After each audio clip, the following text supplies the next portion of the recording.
La causa más frecuente de dolor epigástrico en la práctica clínica, ¿cuál es? Las funcionales. Por lo tanto, dispepsia no ulcerosa. Las funcionales son más frecuentes. Ahora, si me dicen la causa de dolor torácico más frecuente de origen gastrointestinal, esofagitis. Dolor torácico de tubo digestivo, esofagitis, como complicación de reflujo, por si acaso. 32, el reflujo crónico. ¿Qué produce el reflujo crónico? El esófago de Barrett. Los divertículos esofágicos son raros, más frecuentes es a nivel duodenal, pero esto sí me importa, la hernia hiatal. ¿Dónde se produce la hernia hiatal? ¿A qué nivel? ¿A qué vértebra? ¿A qué nivel? ¿Se acuerdan la mnemotecnia? T8, T10, T12. La mnemotecnia BA. Ahí está. T8, T10, T12. Esto es el ingreso en los pilares diafragmáticos, pues, ¿no? En los pilares diafragmáticos. Si te preguntan, ¿la vena cava a qué nivel entra en el diafragma? A nivel de T8, vena cava. El esófago, ¿a qué nivel entra? A nivel de T10. Y la aorta, ¿a qué nivel entra? T12. El esófago no entra solo, entra con sus acompañantes. El vago derecho, vago izquierdo. La aorta no entra sola, entra también con sus acompañantes, los conductos torácicos, ¿no? El conducto torácico que hace drenaje linfático. ¿Dónde inicia el conducto torácico? L5, en la cisterna de Pequet. Cisterna de Pequet, L5 inicia el conducto torácico, ¿no? Que hace el drenaje linfático. ¿Y dónde drena el conducto torácico? Ángulo de Pirogov o ángulo yúgulo subclavio izquierdo, ¿ya? ¿Por qué te doy datos de básicas? Porque no vas a estudiar básicas, ya no, ahorita no se puede, ¿ya? Entonces, si por A o B me liga, te va a venir una de esas que te estoy dando, uno de los datos de básica, ¿ya? Ya no se puede, porque han tenido 7 años para estudiar, ahorita no se puede. Hernia hiatal. Entonces, la hernia hiatal se forma a este nivel, T10, la hernia hiatal. ¿Estamos? Muy bien. Tipo 1, tipo 2. Tipo 1 por deslizamiento. Tipo 2 paraesofágica. La tipo 1 es la que se asocia a reflujo. La tipo 2 se asocia a vólvulo gástrico. Por lo tanto, la tipo 1 es manejo médico y la tipo 2 es manejo quirúrgico. Esa es la hernia hiatal. Ya está. Cándida esofágica. ¿Qué estadio de VIH es? A, B, C. ¿Ah? Candidiasis esofágica es estadio C. Cándida oral es estadio B. Inmunosupresión inmediata, ¿no? B. Cándida oral es B. Cándida esofágica es C. No se olviden. Tratamiento de cándida en paciente con VIH, fluconazol. ¿No es cierto? Fluconazol. Ya está, muy bien. Tratamiento de Helicobacter pylori. Ya está. ¿Cuál es el mejor estudio para Helicobacter pylori? Endoscopía más biopsia. Si me sale positivo el test de urea, histología, hay que darle tratamiento. Erradicar. No hay que darle solo omeprazol. Tratamiento de elección OK. Omeprazol, claritromicina, amoxicilina por 14 días. Lo dejamos limpio al paciente un mes después de terminar antibióticos y le hacemos el test de aliento. Pregunta de examen. ¿Cómo monitorizo? ¿Cómo confirmo la erradicación? Con el test de aliento. ¿Estamos? Si vemos que el test de aliento es negativo, se erradicó. Si es positivo, quiere decir que ha sido resistente al primer esquema. Por lo tanto, damos el segundo esquema. ¿Cuál es el segundo esquema? Bismutol, omeprazol, tetraciclina, metronidazol. Bismutol, omeprazol, tetraciclina, metronidazol. Si te preguntan qué antiácido es anti-Helicobacter pylori, bismutol. ¿Ya? Bismutol, por si acaso.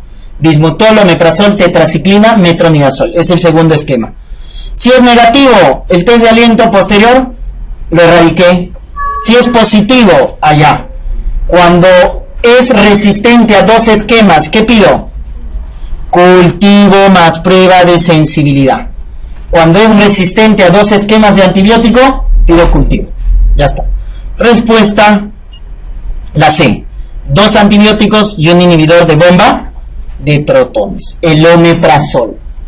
¿Qué interacción? ¿El omeprazol es un inductor o un inhibidor del acitocromo?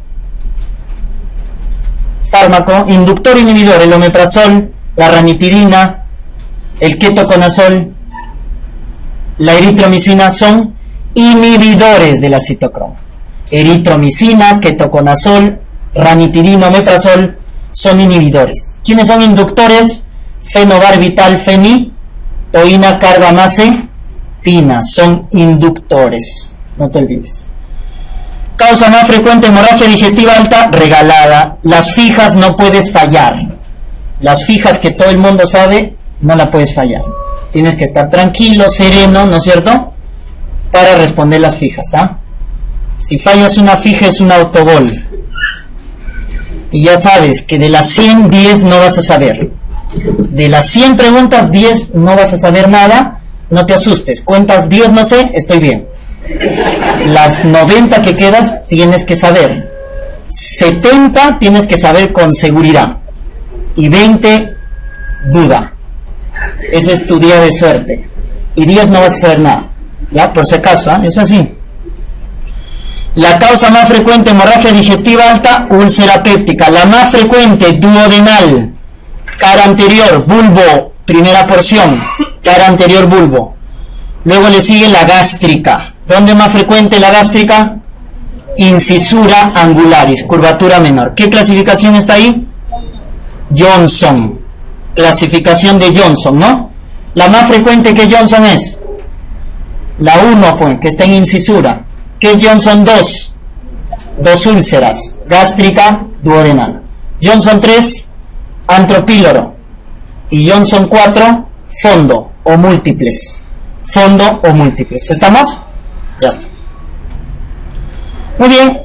Si me dicen cirrótico y sangra, varices gastroesofágicas. Cirrótico es la causa de muerte más frecuente por hemorragia digestiva alta. El cirrótico se muere por su hemorragia. Por eso hay que prevenir la hemorragia del cirrótico. ¿Con qué se previene la hemorragia del cirrótico? Propranolol, beta-bloque y nitratos. Por eso prevengo, porque causa muerte. Vomitador, ¿no es cierto? Vomita. Laceración de la unión gastroesofágica, síndrome de Mallory-Weiss. ¿Buen o mal pronóstico? Buen pronóstico, es una laceración, es un desgarrito pequeño. Buen pronóstico, se autolimita. ¿Ya? Muy bien. Paciente con hemorragia digestiva alta, se decide tratamiento quirúrgico. ¿Cuál es la mejor conducta? Ya está. ¿Por qué se produce la úlcera duodenal? Por mucho ácido. En cambio, la gástrica se produce por disminución de los factores protectores. Moco, bicarbonato y la bacteria, ¿no? Helicobacter pylori. Pero la duodenal se produce por mucha hipersecreción de ácido. ¿Cuáles son los factores que aumentan la secreción de ácido? Célula G. Hay 3 fases, ¿no? La fase cefálica, la fase gástrica y la fase intestinal. La más importante es la fase gástrica. En la fase gástrica, la célula G. ¿Dónde se ubica la célula G? En el antro, que produce gastrina, que es el principal estimulante de la producción de ácido. Luego tenemos la histamina con su receptor H1, H2. H2. En el estómago está el H2. Y luego tenemos el vago a través de la acetilcolina. Entonces son los estímulos más importantes. Por lo tanto, si yo quiero bloquear la producción de ácido, ¿qué hago? Bloqueo al vago. ¿Qué hago? Una vagotomía. ¿Cuál es la que tiene mayor eficacia? La troncular, pues, porque te vuelas a todo el vago. Pero si te preguntan la que tiene menos reacciones adversas, la supraselectiva, porque conservas al nervio de pata de ganso, ¿no? Nervio del átar, lo conservas, menos reacciones adversas. Pero la más eficaz es la troncular, me vuelo arriba. Y el otro estímulo importante, era el más importante, la célula G. ¿Cómo me vuelo a la célula G? ¿Dónde se ubica? El antro. Antrectomía.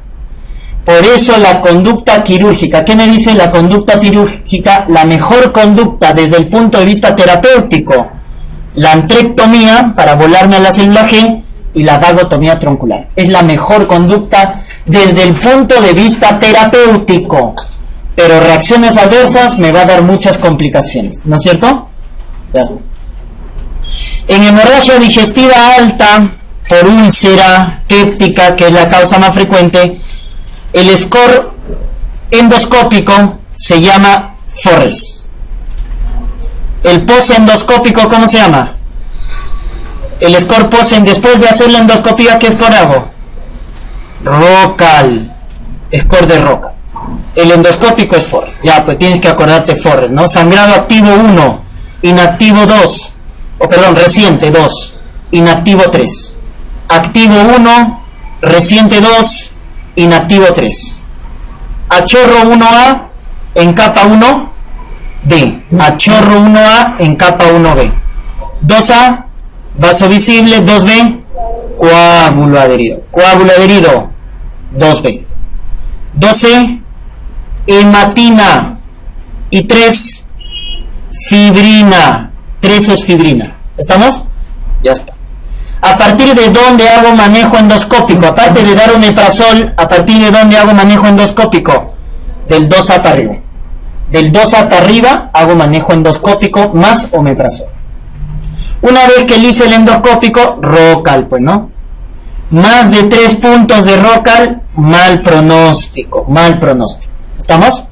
Muy bien. ¿Qué evalúa Rocal? Edad, estado hemodinámico, comorbilidad, el diagnóstico etiológico y los estigmas de sangrado recientes. Son 5 parámetros y le doy un puntaje a cada uno. ¿Ya?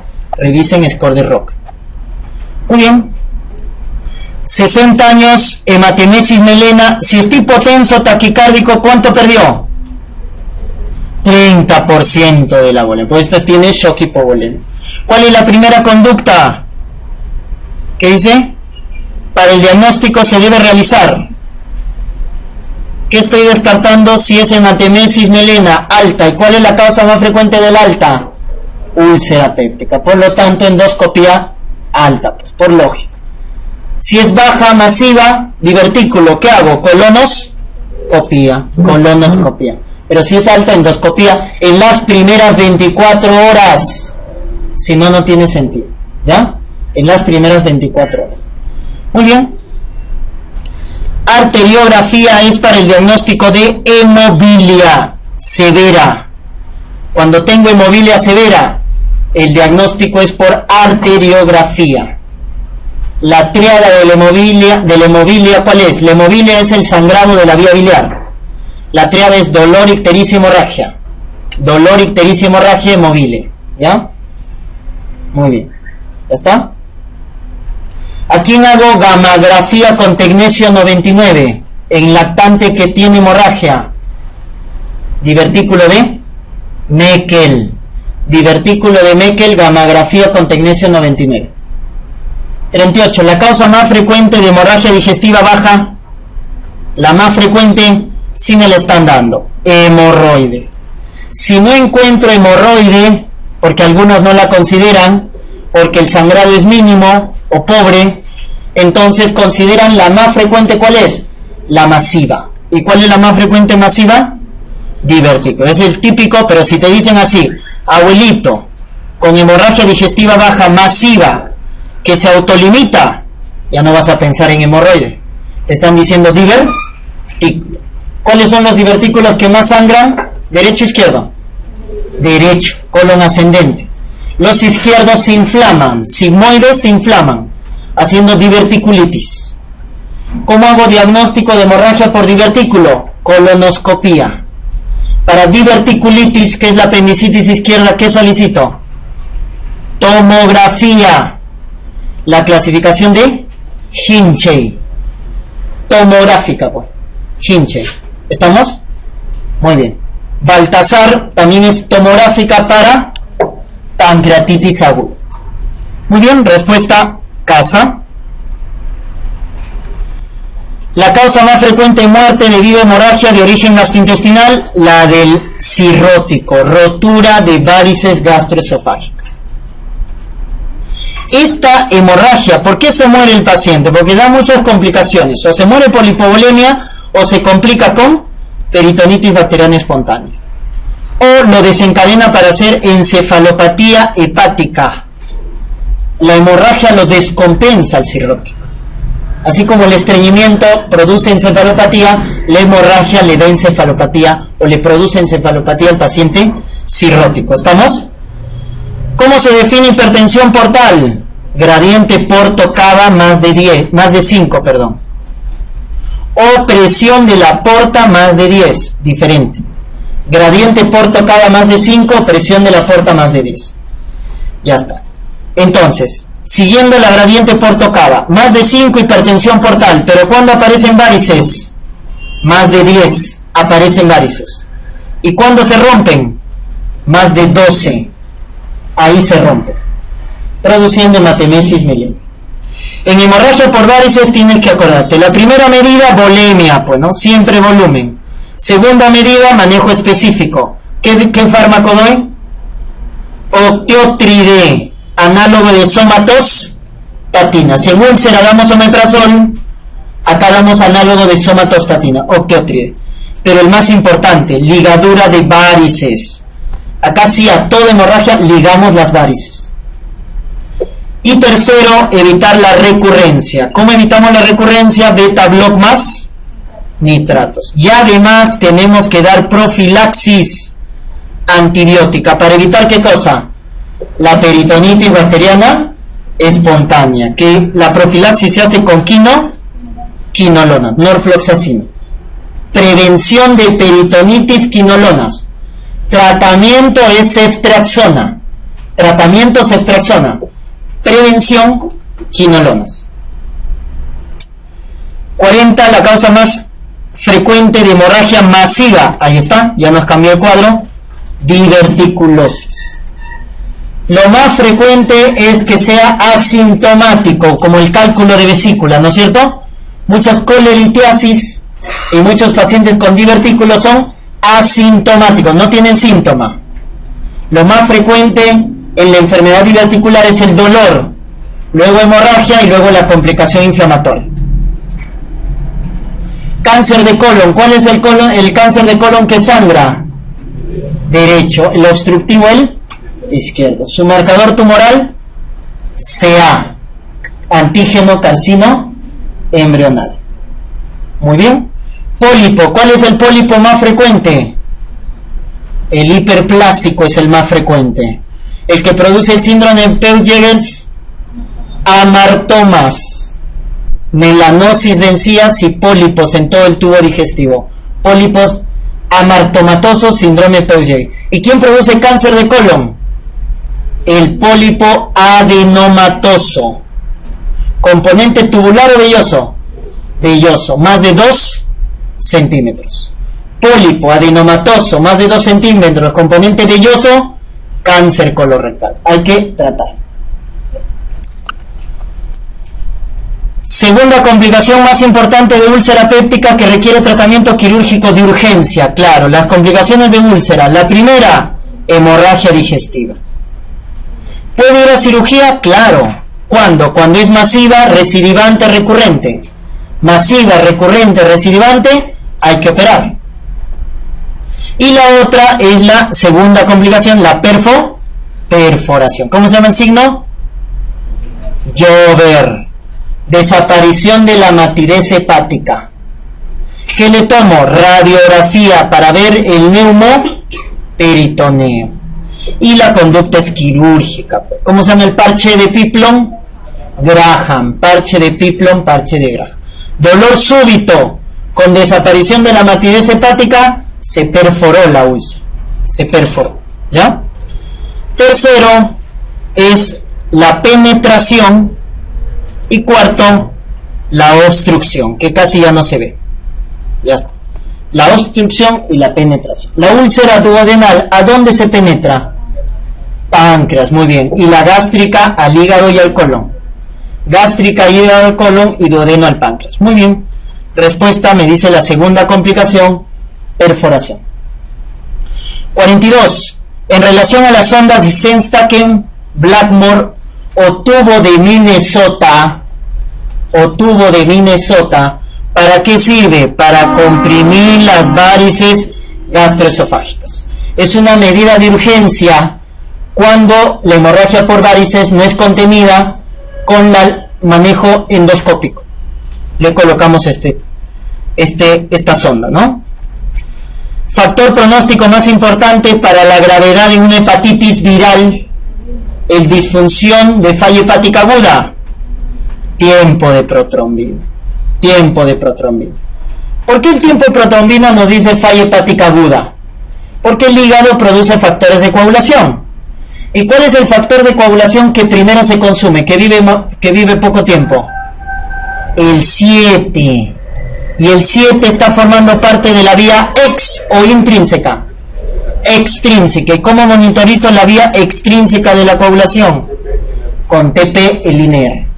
Por eso el tiempo de protrombina, cuando se prolonga, quiere decir que hay falla hepática. Recuerden que la falla hepática puede ser por necrosis o por colestasis. Si es necrosis, ¿quién se eleva? TGO, TGP. Si es colestasis, ¿quién se eleva? Fosfatasa alcalina y el más específico, GGT, gamma glutamil transpeptidasa. La falla hepática puede ser por necrosis o por colestasis. Claro, y lo puedo diferenciar con el TP, pues, al darle vitamina K al paciente. Si le doy vitamina K y no corrige el TP, la falla es por necrosis. Si le doy vitamina K y sí corrige el TP, es la falla por colestasis. Entonces, el TP es un marcador de falla hepática aguda. Si no corrige necrosis, si corrige colestasis, obstrucción de la vía biliar. ¿Estamos? Muy bien. Ya está, entonces eso correcto. ¿Y quién es el marcador de falla crónica? La albúmina. Porque ¿cuánto vive la albúmina? 20 días. Tiempo de vida media de la albúmina, 20 días. ¿Ya? El marcador crónico. Ya está. ¿Quiénes dan necrosis? Las hepatitis. Y acá te pueden preguntar, hepatitis autoinmune. ¿Cómo se llama el anticuerpo de la hepatitis autoinmune?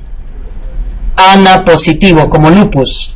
O antimúsculo liso positivo. Y acá en la colestasis te pueden preguntar cirrosis biliar primaria. Su anticuerpo es el antimitocondrial positivo. Antimitocondrial positivo. ¿Ya? Ejemplo de necrosis, ejemplo de colestasis. Diurético de elección para el cirrótico. ¿Por qué el cirrótico hace ascitis? Por hiperaldosteronismo secundario. Si el falla renal crónica te produce hiperparatiroidismo secundario, el cirrótico te produce hiperaldosteronismo secundario. ¿Y cómo bloquea la aldosterona? Antagonista competitivo de los receptores nucleares de aldosterona, espironolactona. O sea, la espironolactona la empleamos en ICC y en cirrosis. En ICC para reducir la fibrosis. En cirrosis como diurético. Por eso las dosis son diferentes. En ICC es 25 miligramos por día y en cirrosis como diurético es 100 miligramos por día. Diferente la dosis, diferente el efecto que quiero. 45. Señale lo correcto con respecto. ¿Dónde utilizamos acetazolamida? Glaucoma agudo o crónico. Agudo, pues, la emergencia. Glaucoma agudo, bajamos la presión, o mannitol o acetazolamida. Furosemida, ya hemos dicho, en falla renal oligúrica, en edema agudo de pulmón cardiogénico. Señale lo correcto con respecto a cirrosis biliar primaria. ¿No produce fatiga? Sí, porque si da falla hepática, la falla hepática da debilidad, da astenia. ¿No produce ictericia? Al contrario, da ictericia, da colestasis. ¿Es poco frecuente la hiperpigmentación? Si hay colestasis va a estar hiperpigmentada por la bilirrubina. ¿Y no es una enfermedad autoinmune? Falso, se asocia a anticuerpo antimitocondrial. Como es una fibrosis, cirrosis, ¿con qué se asocia? con la esclerodermia limitada, pues. Y la esclerodermia limitada, ¿con quién se asocia? Con el síndrome de Cres. ¿Qué significa Cres? Calcinosis, Raynaud, patología de esófago, esclerodactilia y telangiectasia. Esclerodermia limitada, síndrome de Cres. Se complica con cirrosis biliar primaria. ¿Cómo se llama el anticuerpo de la esclerodermia limitada? Anticentrómero, centro pues, limitada, centrómero. En cambio la antitopoisomerasa es de la difusa. ¿Estamos? Y la difusa, ¿con qué se complica? Fibrosis pulmonar. La difusa se complica con fibrosis e hipertensión pulmonar. La difusa. La limitada con síndrome de Cres. La hipertensión portal produce más comúnmente, ¿qué cosa? Aumento en la gradiente portocava, produce varices y también produce ascitis. Es lo más frecuente. Varices y ascitis como complicación de la hipertensión portal. ¿No es cierto? Entonces, la hipertensión portal nos da como complicación, ¿qué cosa? Las varices. ¿Y las varices qué producen? Hemorragia digestiva alta. Ya hemos hablado de eso. También, ¿qué produce la hipertensión portal? Ascitis. ¿Qué produce la ascitis? Distensión abdominal. Signo clínico, oleada positiva. ¿Cómo detecto? ¿Qué imagen? Ecografía desde 100 mililitros. Tratamiento, espironolactona. Si no responde, le agrego furosemida. Y cuando es atención para centesis evacuatoria, cuando es atención, ascitis atención. ¿Cuál es otra complicación? Encefalopatía hepática. Es por mucho amoníaco. Produce caída del sensorio, ¿no? Asterixis, el famoso flapping. Irritable, grado 1, ¿no? Somnoliento, grado 2. Estuporoso, estuporoso, grado 3, grado 4. Va cayendo el sensorio. ¿Estamos? Muy bien. El diagnóstico es clínico, pero puede utilizar el electroencefalograma, ¿no? Para descartar otras causas de la encefalopatía. Pero el diagnóstico es clínico. Tratamiento, lactulosa para evitar el estreñimiento. Antibiótico, metronidazol. Antagonista de benzodiazepinas, flumacenilo. Entonces le damos lactulosa, metronidazol, flumacenilo. Y dieta baja en proteínas, 0.6, 0.8 miligramos por kilo de peso de proteínas. Y la otra complicación de la hipertensión portal, ¿no es cierto?, es básicamente la presencia de el síndrome hepatorrenal. Cuando un paciente hace oliguria, ¿no? Oliguria, síndrome hepatorrenal, ¿ya? Hay que sospecharla cuando hay ascitis refractaria. Ascitis refractaria. Es un paciente cirrótico que hace falla renal o ascitis refractaria. Hay que descartar lo que viene a ser el síndrome hepatorrenal. No se olviden las complicaciones. Tipos de hipertensión portal. Si la hipertensión portal es en la vena porta, es prehepática. Si es dentro del hígado, hepática. Si es en las venas suprahepáticas, poshepática. ¿Quién es prehepática? Trombosis de la vena porta. ¿Quién hace trombosis de la vena porta? Lactante con onfalitis. El lactante con onfalitis, trombosis de la vena porta. Es frecuente. La hepática, la hipertensión portal de tipo hepática, tiene tres tipos: presinusoidal, sinusoidal y postsinusoidal. ¿Quién es presinusoidal? Esquistosomiasis, la parasitosis. Esquistosomiasis es presinusoidal. ¿Quién es sinusoidal? La más frecuente, cirrosis por alcoholismo. Postsinusoidal, enfermedad veno-oclusiva. Postsinusoidal, veno-oclusiva. Y la Budd-Chiari. En hematología, cuando un joven tiene Budd-Chiari, ¿qué debo descartar? Anemia hemolítica, la hemoglobinuria paroxística NOC nocturna, que se asocia a hemólisis y a trombosis de las suprahepáticas. Cuando un joven tiene Budd-Chiari hay que descartar hemoglobinuria paroxística nocturna. Tipos de hipertensión. Por lo tanto, nos dicen posinusoidal. ¿Quién es posinusoidal? Enfermedad veno-oclusiva. Posinusoidal veno-oclusiva. No es causa de hemofilia. ¿Cuál no es causa de hemofilia? Parásitos sí, que invaden la vía biliar. Cálculo también, colecistitis también, tumores también. Enano, colangitis no produce hemofilia, ¿no? Triada, dolor, ictericia, hemorragia. Diagnóstico cuando es severa, arteriografía. Epigastralgia, dolor epigástrico y que se va a la espalda con shock, distensión abdominal y signos peritoneales. ¿Cuál es el diagnóstico? Pensaré en disección, porque nos dice el dolor que está adelante y se va hacia atrás. Podría ser, ¿no? Dolor migratorio, pero lo que no va, ¿cuál es?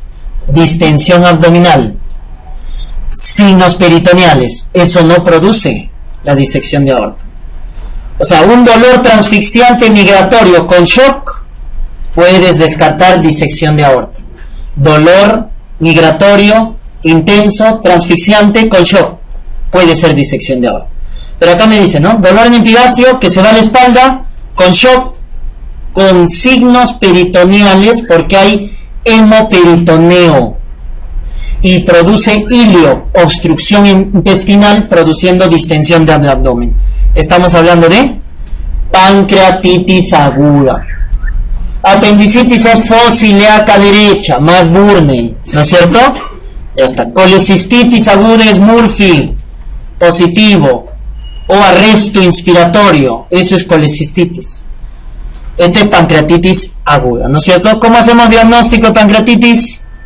Amilasa y lipasa. Amilasa, lipasa. ¿Quién es más sensible y específica? Lipasa. La lipasa es más sensible y específica.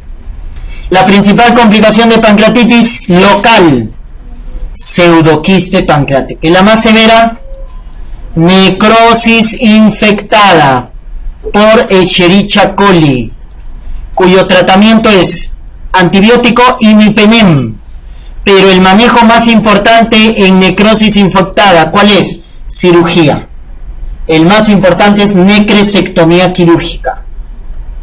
Y el antibiótico que damos es carbapenem, imipenem. ¿Estamos? Ahora, si te preguntan la complicación sistémica más frecuente, insuficiencia respiratoria, distrés respiratorio, efusión pleural, es la complicación sistémica más frecuente. Acá estamos hablando de las complicaciones locales, pseudoquiste y necrosis. Paciente presenta pseudoquiste, poco sintomático, de 3 a 4 centímetros, la regla de los 6, ¿no? Si es más de 6 centímetros el pseudoquiste, persiste más de 6 semanas o se complica con rotura, hemorragia, infección, recién ahí tratamos, hacemos drenaje del pseudoquiste. Esas son las indicaciones para tratar. Más de 6 centímetros, persiste más de 6 semanas o se ha complicado. Si no tiene nada de eso, control seriado con ecografía. Control seriado con ecografía. ¿Cuál de los siguientes exámenes de valor diagnóstico precoz? ¿Quién se eleva en las primeras horas? 2 a 4 horas. No, doctores. Lipasa. Lipasa se eleva primero y cae tarde.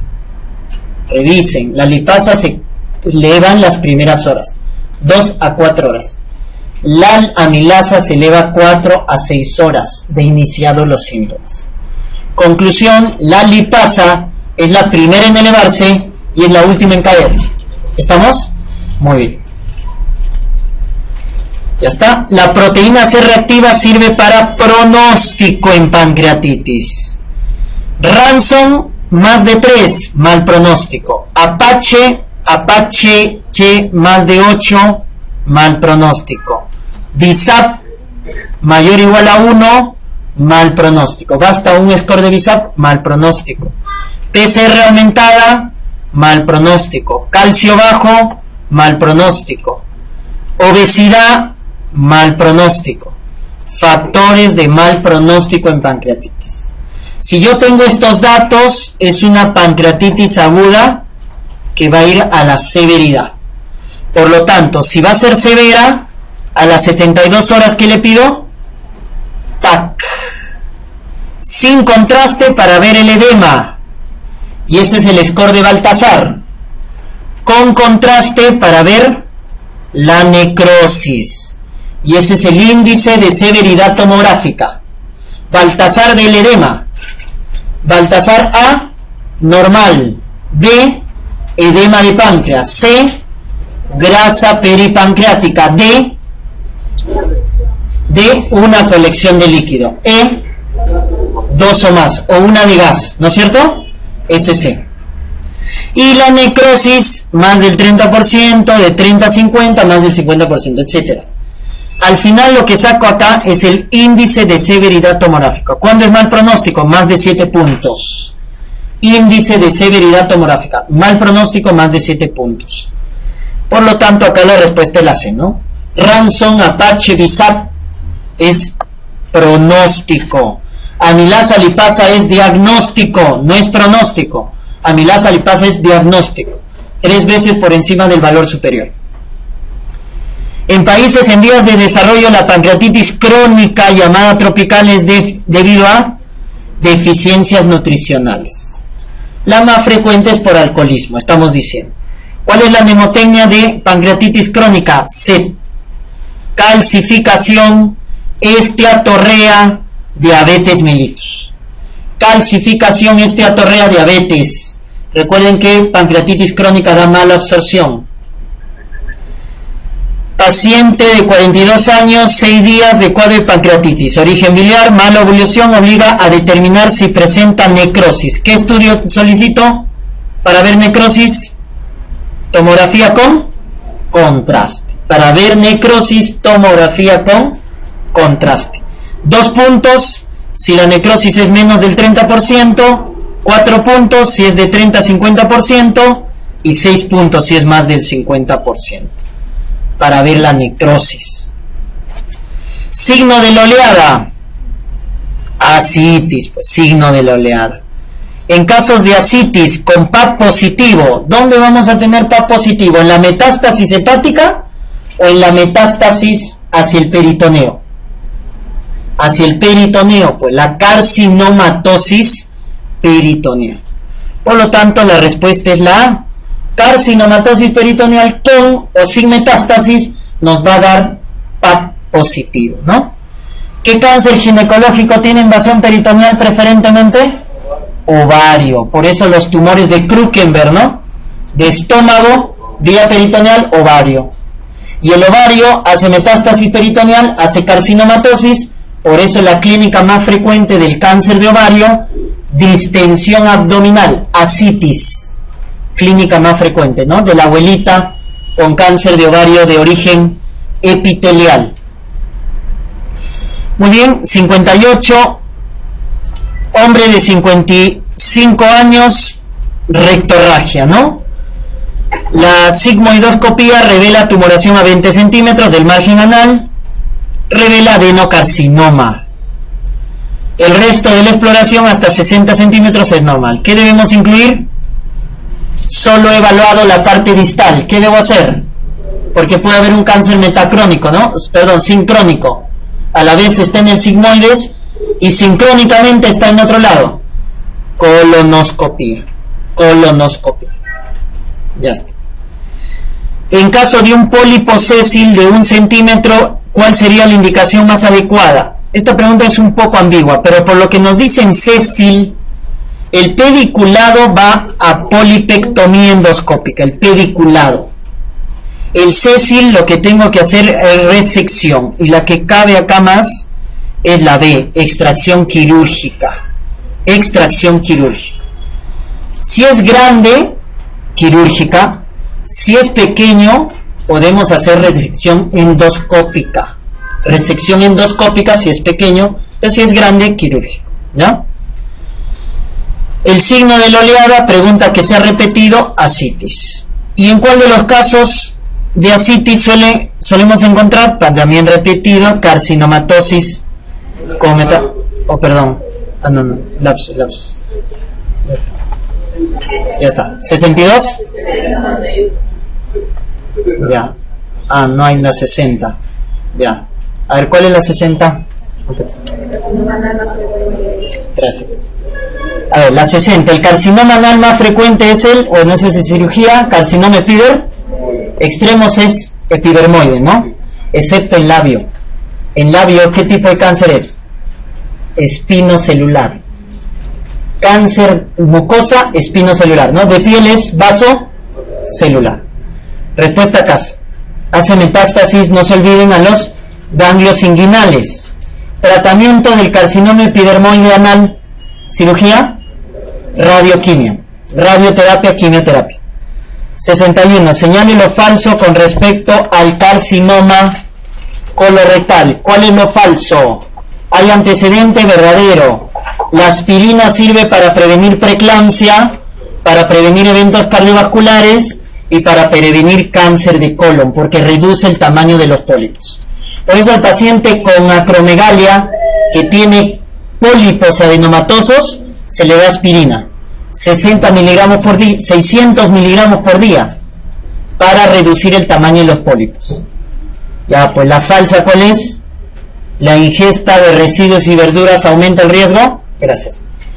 Falso, pues, ¿no? ¿Cómo va a aumentar? ¿No es cierto? Es lo que menos comemos en el pollito a la brasa. Ya está. 62. 60 años con anemia microcítica hipocrónica, TB positivo. ¿Cuál es el sangrante? Colon derecho. Abuelito, con anemia ferropénica, hay que descartar cáncer. Endoscopía, cáncer gástrico. Bormann 2, úlcera, ¿no es cierto? No infiltrante. Por abajo, colonoscopía, cáncer de colon derecho. 63. La mayoría de casos de cáncer de esófago son de tipo epidermoide, tercio medio. Si me dicen tercio distal, adenocarcinoma, que viene del esófago de Barrett. Signo más frecuente de la estenosis hipertrófica de píloro por cáncer, ¿cuál será? El niñito lactante que a los 21 días hace vómitos, estenosis hipertrófica de píloro, es vómitos post-prandial. ¿Biliosos o no biliosos? No biliosos. Explosivos, no biliosos, ¿no es cierto? Ya está, muy bien. Manifestación más temprana del cáncer de páncreas. La manifestación más temprana del cáncer de páncreas, independientemente del dolor, depende también de dónde se ubica, cabeza o cuerpo-cola. Si es cabeza, ictericia. Si es cuerpo-cola, baja de peso. Nos vamos por quién, por el más frecuente. ¿Cuál es el cáncer más frecuente de páncreas? Cabeza de páncreas. Por lo tanto, nos da ictericia, colestasis. Nos comprime la vía biliar y nos produce colestasis. Como la obstrucción es periampular, ¿quiénes son los tumores periampulares? Cabeza de páncreas, adenocarcinoma de duodeno y el ampuloma. Este es el de mejor pronóstico, ¿no? Este te preguntan en cirugía. Tumor periampular de peor pronóstico, cabeza de páncreas. No la cuentan, ¿no? Diagnóstica es cáncer de páncreas, 6 meses, alta mortalidad. Ampuloma tiene buen pronóstico porque la clínica también es muy florida y diagnóstico temprano. Hace ictericia cíclica con hemorragia. Ictericia cíclica, viene, va, y hemorragia, ampuloma. ¿Y cómo se llama el signo que dilata la vesícula? Distendida indolora, signo de Courvoisier-Terrier. Signo de Courvoisier-Terrier. ¿Quién da signo de Courvoisier-Terrier? Los tumores periampulares. ¿Quién no da signo de Courvoisier-Terrier? El que está en la confluencia de los hepáticos. ¿Cómo se llama esa colangiocarcinoma? Klaskin. Muy bien. El Klaskin no da Courvoisier-Terrier, ¿no? ¿Qué condición es precancerosa para el estómago? La que está más relacionada, Helicobacter, pues. ¿Y el Helicobacter qué produce? Al Helicobacter le gusta el antro, gastritis crónica atrófica antral. gastritis crónica atrófica.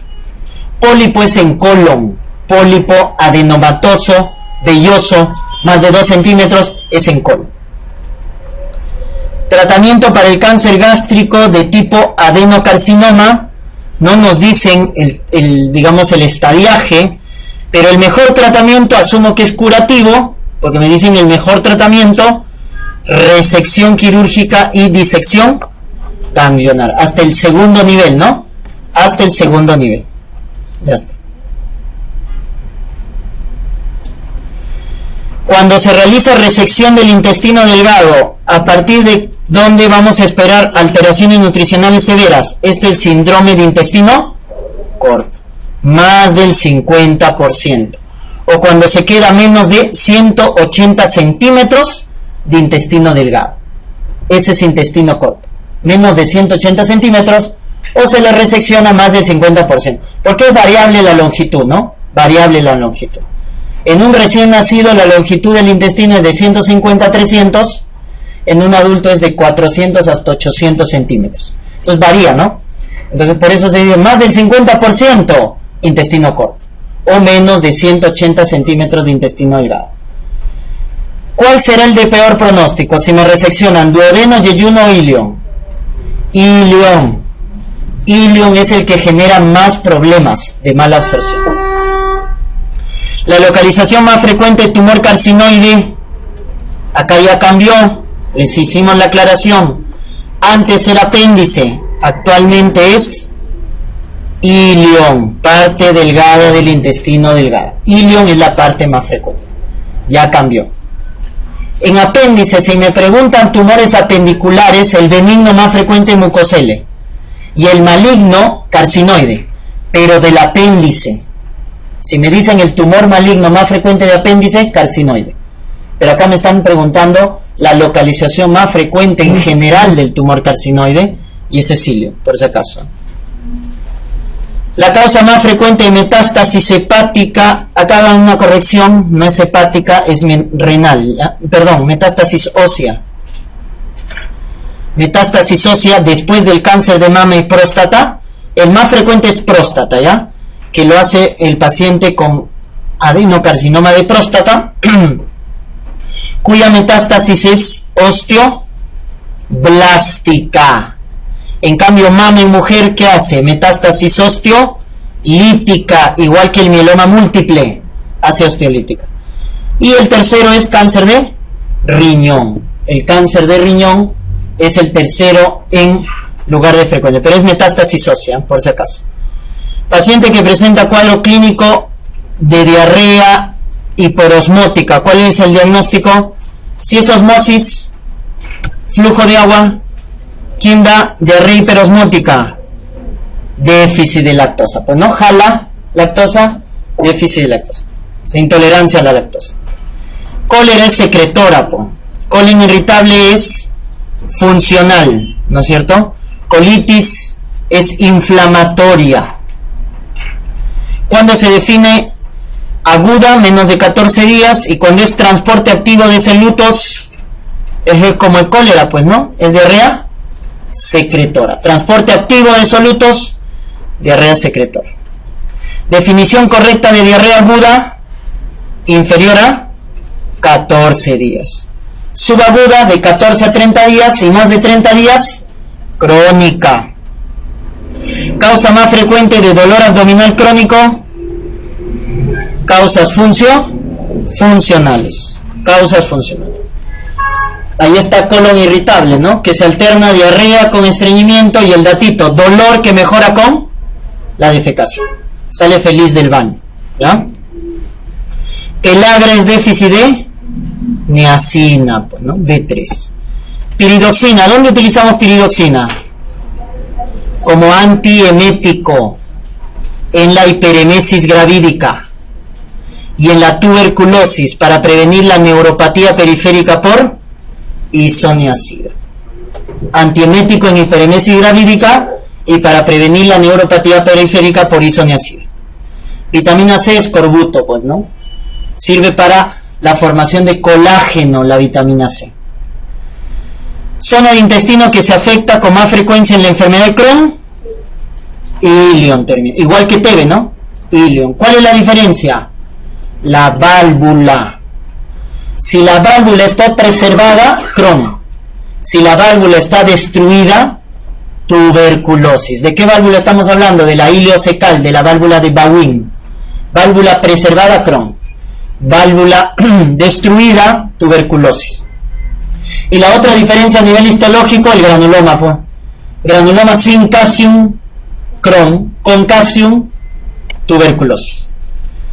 La ubicación más frecuente TB, ahí está, ileocecal. Ya está. ¿Qué enzima medimos en líquido acítico?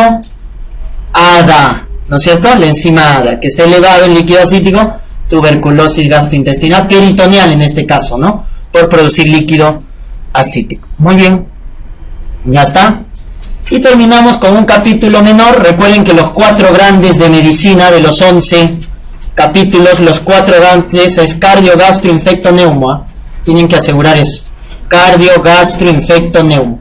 Los demás son menores, ¿ya? Ya está. Prueba analítica para anemia son, excepto recuento de Matías, si va, pues. Índice eritrocitarios, claro, el BCM para ver el tamaño, ¿no? O el HCM para ver la microsomía, ¿no? Recuento de plaquetas también nos sirve, porque si hay plaquetopenia, eso es carencial. Y si hay trombocitosis, la causa de la anemia ferropénica es por sangrado, por hemorragia. Cuando hay hemorragia, las plaquetas suben. Cuando es carencial, las plaquetas bajan. Entonces nos pueden dar idea de la causa de la anemia. Y también los recuentos de reticulocitos, ¿no? ¿Cómo clasifico la anemia? Por el BCM. Microcítica menos de 80, normocítica de 80 a 100 y macrocítica más de 100. La alteración en el tamaño, ¿cómo se llama? ¿Aniso o poiki? Anisocitosis. Forma es poikilocitosis. Este es anisocitosis. ¿Quiénes son microcíticas? Ferropénica, la más frecuente. Y acá están las congénitas. Todas las congénitas son microcíticas. Esferocitosis, talasemia, déficit de glucosa 6-fosfato, deshidrogenasa. ¿Cuál es la más microcítica? Talasemia. La más pequeñita, talasemia. Pero la más frecuente es ferropénica. Acá también está la sideroblástica, ¿no? De tipo congénita, porfiria. De tipo adquirida, intoxicación por plomo. Congénita, porfiria. Y adquirida, intoxicación por plomo. Esta es pregunta de examen. ¿Quién es normocítica, normocrómica? Por déficit de eritropoyetina. Renal crónico. También el del enfermo crónico. TB, linfomas, dan lupus, anemia normocítica por enfermedad. La aplasia de médula ósea también es normocítica. La aplasia de médula ósea. ¿Quién es macrocítica? Acá hay 2 clasificaciones. Megaloblástica y no megaloblástica. Megaloblástica, déficit de folato, déficit de B12. ¿Quién genera defecto de tubo neural? B9. ¿Quién genera degeneración subaguda de médula espinal? En el adulto, clínica neurológica, ataxia. B12, pues, ¿no? La diferencia en el adulto de anemia megaloblástica es que la B12 genera clínica neurológica, no se olvide. Y la no megaloblástica más frecuente, alcoholismo, genera anemia macrocítica. ¿Qué más? Hipotiroidismo o cirrosis, ¿no es cierto? Y también hay una macrocítica del abuelito que no responde a B9, B12, mielodisplasia. Mielodisplasia, también va con anemia macrocítica en el abuelito. Y los reticulocitos también sirven, pues, porque la mayoría de las anemias va con reticulocitos bajos o normal. Recuerden, los reticulocitos nos hablan de la producción medular de glóbulos rojos, ¿no? Se llama índice de producción medular. Si están bajos o normales, es la mayoría. El dato es cuando esté elevado. Cuando esté elevado, hemólisis o hemorragia. O sea, anemia hemolítica o sangrado. Nos dan reticulocitos elevados. Por lo tanto, sirve. ¿Cuándo sirve? Recuento de linfocitos. No tiene nada que ver. Los recuentos de linfocitos. 28 años. Anemia, alimentación inadecuada, diagnóstico de anemia ferropénica. ¿Cuál es el examen más específico? En este caso es la ferritina. Porque me preguntan, gol estándar es el aspirado de médula ósea. ¿Cómo veo la hemosiderina? Con la tinción de PERS. Tinción de PERS mide la hemosiderina, ¿ya? Pero no voy a aspirar, pues, ¿no? Para hacer un diagnóstico de anemia ferropénica. Teóricamente es el gol estándar. Pero el marcador bioquímico más específico es ferritina, los depósitos. ¿Cómo están en la anemia ferropénica? Disminuidos. Si no hay ferritina, índice de saturación de transferrina. ¿Cuándo es anemia ferropénica? Menos del 20%. No tengo índice de saturación, capacidad de transporte de transferrina. ¿Cómo está la transferrina en la anemia ferropénica? Aumentado. Y por último, el hierro en sangre, que es la sideremia. ¿Cómo está la sideremia? Abajo. Ahí está. Ese es el típico patrón del perfil férrico. En una anemia ferropénica, ferritina baja, índice de saturación baja, capacidad de transporte alto, sideremia baja. El más específico, ferritina. El más específico. Nuevamente, anemia ferropénica, ¿cómo confirmo? Ferritina. Anemia microcítica con ferritina baja, no hay otra. La microcítica con ferritina baja es anemia ferropénica. 6 meses, hemoglobina en 5, tiene anemia severa. Recuerden, hemoglobina menos de 7 es anemia severa. Reticulocitos altos y hepatoesplenomegalia. Cuando te dicen ictericia, anemia y hepatoesplenomegalia, ¿qué pasó? Se comieron. No está. Pésame, por favor. Ya, gracias. Ya, 81. ¿Cuál es el marcador más sensible? Igual, pues, ¿no? Más sensible, dosaje de ferritina. Y dice, son causas de anemia hemolítica. ¿Cuáles son causas de anemia hemolítica? Gracias. Excepto. ¿Quiénes son anemias hemolíticas? Vamos a repasar, miren. Anemias, esta es la triada, ¿no? Ictericia, anemia, hepatoesplenomegalia, anemia hemolítica. ¿Qué es una anemia hemolítica? Cuando el tiempo de vida media del glóbulo rojo está cortado, a menos de 120 días. Cuando está cortado el tiempo de vida se llama anemia hemolítica. Pueden ser congénitas o adquiridas. ¿Quién es congénita? A ver, la que te dice test de fragilidad osmótica, gran esplenomegalia, esferocitosis hereditaria, ¿no? Joven con gran esplenomegalia y cálculos en la vesícula de bilirrubina, esferocitosis hereditaria. Colelitiasis, gran esplenomegalia, diagnóstico, test de fragilidad osmótica. Esa es esferocitosis hereditaria. ¿Quién hace infarto de vaso de la altura? Osteomielitis por salmonella o E. coli, osteomielitis por gran negativos. ¿Quién hace eso? La anemia falciforme o drepanocítica, que también es congénita. Infarto de vaso en la altura,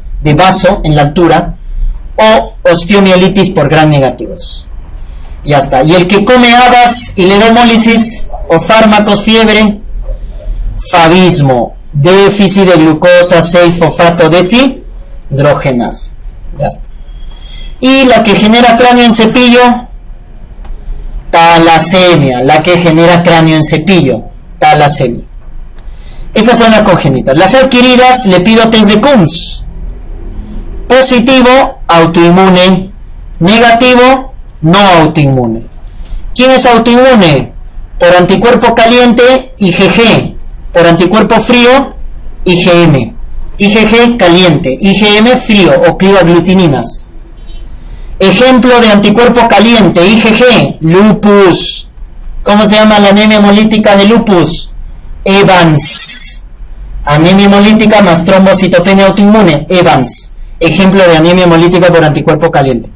¿Qué bacteria hace anemia hemolítica por glioaglutininas? Micoplasma. Micoplasma hace hemólisis por crioaglutininas. ¿Estamos? Muy bien. Y la no autoinmune, ¿quién es? Acá piensa en infección. La de la Sierra Central, que es anemizante, bartonelosis, por enfermedad de Carrión. Y la de la selva, que es anemizante, malaria. Ahí está, las infecciones. También está el CID, ¿no es cierto? También acá está las anemias hemolíticas microangiopáticas. Las anemias hemolíticas microangiopáticas, ¿cómo se llama el glóbulo rojo que está en la frotriz de sangre periférica? Esquistocitos, no se olviden de ese dato, ¿eh? Esquistocito, hematíe fragmentado de la anemia hemolítica microangiopática. Si lo veo en un niño con disentería, ¿en qué pienso? SHU, síndrome hemolítico urémico. En el adulto con fiebre y convulsión, PTT, adulto con fiebre y convulsión y esquistocitos, púrpura trombocitopénica trombótica. Y en la gestante, esquistocitos, síndrome de HELP, síndrome de HELP en la gestante. Por lo tanto, en la pregunta, ¿cuál no es hemolítica? La hemofilia. Pues la hemofilia, ¿qué es? Trastorno de coagulación, no tiene nada que ver. Los trastornos de incompatibilidad sanguínea y su inmunización, ¿cuál es la más frecuente? ABO. ¿Cuál es la más severa? RH, ¿no es cierto? ABO, RH. Dan anemia hemolítica, ¿no? Son las causas más frecuentes de ictericia indirecta neonatal, de tipo patológica. ¿Cuál es la ictericia más frecuente del neonato? La fisiológica. Y la patológica indirecta es la isoinmunización, incompatibilidad sanguínea, ¿ya? Muy bien, ahora si volvemos, lactante con reticulocitos elevados y hepatoesplenomegalia, eso es anemia hemolítica, ¿no? Anemia hemolítica. Si te dicen neutrófilo con núcleo hipersegmentado, ¿en qué piensas? Hipersegmentado. Megaloblástica por déficit de folato o B12. Si te dicen lo contrario, hiposegmentado, este de acá, ¿eh? Síndrome mielodisplásico, neutrófilo hiposegmentado, neutrófilo hiposegmentado. Paciente que rápidamente hace caída el hematoquito después de consumir habas fritas, déficit de glucosa 6-fosfato deshidrogenasa. Preguntas básicas. Esta enzima, ¿para qué vía metabólica le sirve al glóbulo rojo? ¿Para qué sirve la enzima de la glucosa 6-fosfato deshidrogenasa? ¿Para la vía glucolítica? Muy bien, de la sexosa monofosfatos. Esta enzima le sirve para la vía de la sexosa monofosfato. ¿Para producir qué cosa? NATH. ¿Para qué sirve el NATH? Para reducir al glutatión. ¿Y qué es el glutatión? Es un antioxidante. Por eso lo protege al glóbulo rojo de la oxidación, el glutatión. Entonces, cuando está déficit de esta enzima, hay oxidación. Por habas, porque tiene sustancias oxidantes. Por fármacos que tienen F, ¿no? Furazolidona, nitrofurantoína, sulfas, nitrofurantoína. Las que tienen F generalmente son las que están contraindicadas en el déficit de glucosa 6-fosfato deshidrogenasa. Sepsis, fiebre, neumonías también descompensan a este paciente. Por lo tanto, la respuesta es la B, ¿no? Crisis hemolítica probablemente enzimática. Ya está. ¿Y cuál es la hemólisis que va con trombosis? Hemoglobinuria paroxística nocturna. Es el joven que hace hemólisis y hace trombosis de las suprahepáticas, ¿no? El Buchar, ¿ya? ¿Cómo se llama el test diagnóstico de la hemoglobinuria paroxística? El más específico, test de Ham. Y el más sensible, test de sacarosa. Sacarosa, S, más sensible. Ham, más específico. Siguiente, la anemia megaloblástica se caracteriza por leucocitosis, trombosis. No, pues es causa de pancitopenia, ¿no? Revisemos las causas de pancitopenia. En un joven, la causa más frecuente de pancitopenia, ¿cuál es? Aplasia de médula ósea. ¿Qué se produce en la aplasia de médula ósea? Las células bajan y son reemplazadas por tejido celular subcutáneo, por tejido adiposo. Ya está. Otra causa de pancitopenia, déficit de B9, déficit de B12, o sea, la anemia megaloblástica. Otra causa de pancitopenia, la hemoglobinuria paroxística nocturna, también te da pancitopenia. Otra causa de pancitopenia, la esplenomegalia del cirrótico, te va a dar pancitopenia. Otra causa de pancitopenia, un niño o un joven con pancitopenia y ganglios que debo descartar. Leucemias, aguda o crónica. ¿Quién da pancitopenias? Las leucemias agudas. En el niñito LLA, leucemia linfocítica aguda. En el adulto LMA, leucemia mieloide aguda. Y entonces, y el síndrome mielodisplásico también da pancitopenia. Ahí están las causas más frecuentes de pancitopenia que tienen que acordarse. ¿Estamos? Muy bien, entonces, leucocitosis, trombocitosis, no. ¿Aumenta la síntesis? No, pues. B9, B12 sirve para la síntesis de ácidos nucleicos. Trombocitosis, no. La respuesta es la C. Esta enzima de los polimorfonucleares están disminuidos. Están disminuidos porque hay pancitopenia. Ya está. Malabsorción de B12, anemia macrocítica por una gastritis atrófica. ¿Cómo se llama esa anemia? Perniciosa. ¿Cómo es una anemia perniciosa? Autoinmune. Se forman anticuerpos. El más sensible es contra la célula parietal o oxíntica. Y el anticuerpo más específico contra el factor intrínseco de Castle. Factor intrínseco de Castle. ¿Ya está? ¿Cómo se llama el test diagnóstico para la mala absorción de B12? Test de Schilling. Test de Schilling, ¿no es cierto? Para la mala absorción de B. No se confundan con el test de Schimmer. El test de Schimmer es para Sjögren, lágrimas. Test de Schimmer. O cuando hay parálisis facial, ¿no? Para evaluar al nervio petroso superficial mayor. Producción de lágrimas. Este es test de Schilling para la mala absorción de B12. La anemia que se presenta en la fase avanzada del renal crónico, baja producción de eritropoyetina. Pregunta de básicas, ¿qué antimicótico produce o reduce la eritropoyetina? La anfotericina B. La anfotericina B. Por eso puede producir anemia normo-normo también. Germen causal de osteomielitis en anemia falciforme. La causa más frecuente de artritis séptica y osteomielitis son los gram positivos, S. aureus. Pero en anemia falciforme son los gram negativos. A la cabeza está salmonela. Si revisan es salmonela. No hay salmonela, pero felizmente nos están dando otro gram negativo, que en segundo lugar es Escherichia coli. Entonces no te olvides. Recuérdate que la anemia falciforme es una mutación puntiforme, ¿no? Ya está, de un cambio por aminoácido en la cadena beta, en la posición 6. ¿Ya? Ácido glutámico por valina. Ácido glutámico por valina. Y se forman los glóbulos rojos en forma de hoz, ¿no es cierto? Ya está. Produciendo, no te olvides, los infartos, ¿ah? El infarto más frecuente es renal. Pero el más característico es el infarto de vaso en la altura. El más frecuente es el infarto renal, pero el más específico, el infarto de vaso en la altura. Y hace osteomielitis por gram negativos. Muy bien, hombre con antecedente de diabetes, úlcera necrótica en pie derecho, que presenta progresivamente al pasar los días, síntomas de SIRS, luego alteración a nivel hematológico. O sea, tiene un foco infeccioso y altera el perfil de coagulación. CID, pues. CID. Cuando un foco infeccioso, recuerden la causa de CID más frecuente es sepsis, ¿no? Sepsis.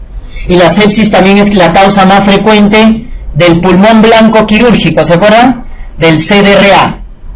La sepsis es la causa más frecuente de CID y de CDRA. Por eso tiene alta tasa de mortalidad, po. Alta tasa de mortalidad. A ver, si yo les digo varón con TPTA prolongado, ¿en qué pensamos? Varón con TPTA prolongado. Hemofilia. Hemofilia. Si tengo tiempo de sangría prolongado y plaquetas bajas, ¿en qué pienso? PTI. el PTI prolonga el tiempo de sangría y baja las plaquetas por autoinmunidad. Y si te digo prolonga el tiempo de sangría y prolonga el TPTA, los dos, von Willebrand.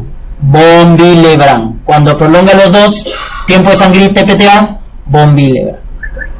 Mujer con TPTA prolongado y hace trombosis, SAF, síndrome antifosfolipídico, ¿ya? Y cuando se altera todo, el tiempo de protrombina, el tiempo parcial de tromboplastina activada, aumenta el dímero D y se consume el fibrinógeno. ¿De qué estamos hablando? SEIDE. Cuando se altera todo, es SEIDE, ¿ya? Muy bien, eso es nivel hematológico, ¿no? Recuerden que el tiempo de sangría, ¿qué evalúa? La función de las plaquetas. O sea, la pedimos cuando hay petequias, cuando hay equimosis o cuando hay gingivorragia, sangrado de mucosas. Sangrado de mucosas, petequias, es problema de plaqueta, pido tiempo de sangría. Cuando hay hematomas, recuerden, la hemartrosis es problema de coagulación. Si quiero medir la vía extrínseca, ¿con qué mido? Tiempo de protrombina. La vía intrínseca, tiempo parcial de tromboplastina activa. No se olvide. Ya está. ¿En quién está indicado la esplenectomía? Esta pregunta también es un poco ambigua, porque en todas está indicada. Si tengo un trauma renal y esplenomegalia que me está produciendo problema, en el PTI que no responde a corticoides inmunosupresores, le hago esplenectomía. Entonces, la pregunta va a la esplenectomía como primera opción terapéutica. ¿En quién le ofrecemos de primera opción terapéutica esplenectomía? En la esferocitosis hereditaria. Trauma esplénico no necesariamente va a cirugía, puede observar. Lo mismo pasa con las otras patologías. En PTI primero es corticoide, gamma globulina, inmunosupresor. Si no responde, recién esplenectomía, ¿ya? Muy bien. Para determinar la sensibilidad del RH en un recién nacido, ¿qué le pido? A la madre le pido CUMS indirecto, al feto directo, cuando nace, ¿no? ¿Cuál es el ecodoppler que evalúa la anemia fetal? Doppler de la arteria cerebral media. En isoinmunización RH le pido ecodoppler de la arteria cerebral media. A la que tiene test de CUM, ¿negativo o positivo? Positivo, pues, porque si tiene test de CUM positivo, tiene anticuerpo y tiene riesgo de hacer anemia hemolítica. Por eso le pido ecodoppler de arteria cerebral media. La neoplasia más frecuente en niños, LLA, ¿no es cierto? Entonces cuando te digan, ¿no? Niñito con pancitopenia y ganglios, ¿qué debes descartar? LLA. Lo mismo pero en adultos, LMA. El datito de LMA es que te van a decir bastones de Auer. Bastones de Auer en los a nivel intracitoplasmático, leucemia mieloide aguda. Recuérdate que las agudas van con pancitopenia y el diagnóstico para decir que es aguda es que en la médula ósea hay blastos más del 30%. Eso es agudo. Blastos más del 30%. ¿Ya? Muy bien. Si me dicen cromosoma Filadelfia, ¿es buen pronóstico? ¿En quién? Leucemia mieloide crónica. El cromosoma Filadelfia, que es la translocación 922, es buen pronóstico en la mieloide crónica. En todas las demás es mal pronóstico. O sea, si me dicen niñito con LLA y cromosoma Filadelfia positivo, mal pronóstico. En el adulto con LMC es buen pronóstico, porque tiene el tratamiento. ¿Cuál es el tratamiento? Imatinib. Cuando es el cromosoma Filadelfia positivo, le damos imatinib, que es un inhibidor de una tirosinquinasa de ese gen. Si te dicen adulto mayor con anemia y dolor óseo, mieloma múltiple, ¿no? Que se complica con hipercalcemia, con aumento de BCG, o sea, hiperviscosidad, ¿Qué más hay? Insuficiencia renal. No se olviden de la proteinuria de Benson-Jones, del riñón del mieloma. ¿Y cómo confirmamos? Proteinograma electroforético. ¿Qué nos van a decir? Pico monoclonal. Pico monoclonal. ¿Estamos? Eso es mieloma múltiple. ¿Cómo se llama el cráneo del mieloma múltiple? ¿Cómo hace metástasis osteolítica? En saca bocado. Saca bocado. ¿Ya? Muy bien. Entonces eso con respecto a las neoplasmas. Y si me dicen abuelito o joven, también puede ser porque hay dos picos de incidencia, con ganglios difusos, prurito, pero esos ganglios no duelen. Y cuando toma alcohol le duele, signo de Hoster. No le duele, toma alcohol y le duele. El signo de Hoster. ¿De qué estamos hablando? Linfoma de Hodgkin. Abuelito, joven, con ganglios indoloros, prurito y los síntomas B. ¿Cuáles son los síntomas B? Fiebre vespertina, diaforesis, pérdida de peso. Síntomas B, linfoma de Hodgkin. ¿Ya? Ya está. Y los que no Hodgkin, los no Hodgkin, ¿quiénes son? De alto grado, piensa en VIH, linfoma primario del sistema nervioso central. En alto grado, VIH, linfoma primario del sistema nervioso central. Y el que está asociado a Epstein-Barr, linfoma de Burkitt. Burkitt y VIH, alto grado. ¿Quiénes son de bajo grado? El del estómago. El cáncer de estómago más frecuente es el adenocarcinoma gástrico, por Helicobacter pylori. Pero el Helicobacter pylori produce también la segunda neoplasia más frecuente en el estómago, que es linfoma no Hodgkin de bajo grado de tipo MALT, tejido linfoide asociado a mucosa. Entonces cuando me dicen cuál es la localización más frecuente de los linfomas extraganglionar, el estómago. El estómago es la localización más frecuente de los linfomas extraganglionares. No se olviden. ¿Ya? ¿Qué variedad de porfiria? Hemos dicho la porfiria produce anemia sideroblástica de tipo congénita porque altera el metabolismo del M, de las porfirinas. Dice que no cursa con fotosensibilidad. Claro, todas las porfirias dan fotosensibilidad, excepto la aguda intermitente. Esa va con clínica neurológica y no tiene fotosensibilidad. Listo, doctores, eso ha sido la parte de medicina interna. Vamos a hacer un break.